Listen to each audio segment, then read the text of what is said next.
I'm down to the last row here.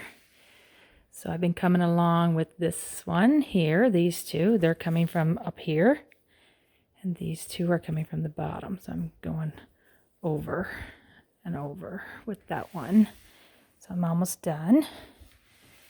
And so when you go in each one, sometimes I use one of these, but if not, you could just use one, and you might have to push it through. I know I'm trying to hold my camera while I do this. So you might have to put your hand behind and pull that one through all the way through, and then bring it back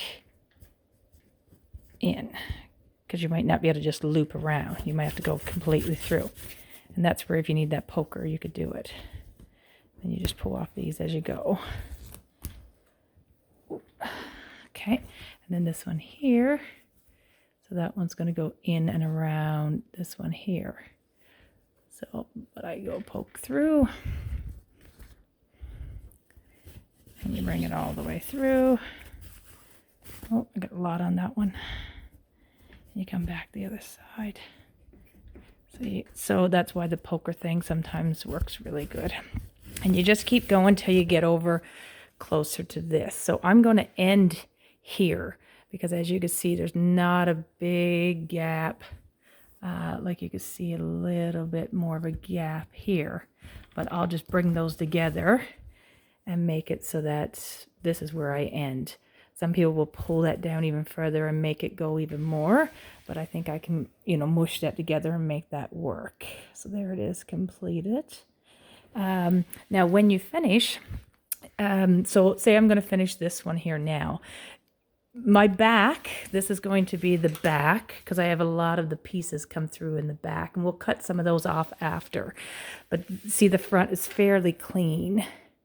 So I try to poke like these things here. We'll poke them in after. Let me see if I can find my tool here. So you'll see, let me see if there's any poked out. There's not a lot poked out here. So you can see this one here is poked out. So you push that in so it goes in and just pokes in behind a bit, and it cleans it up. Or you can cut a little bit of them off and stuff, but there's not much left there. So if I was going to end this one, so you have to end each of them, but you try to end them close together. So because I'm picking the back, then when you loop over, so this one goes through once more here, and then you pull through the back, and then this one here, I'm going to go to the next loop and poke that one through. And as you can see, now they're both poked to the back.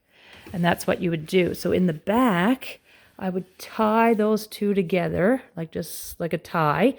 And then you can weave some of it, like after you tie it, say if this was the back here, and I tied these two, then you can weave some of them in through a couple pieces if you want to, but I do just a double knot. I keep it closer to like the edge area, so it's not right in the middle where normally you would step if you're stepping on it, because then you'll feel that knot a little bit. Now, unfortunately, it means they're going to be somewhat close together as well. So afterward, you take like a mallet and you would beat the knots, and it makes the fabric really soft, and then you don't feel the knots as much. So there, hope that helps. If you need more help, let me know.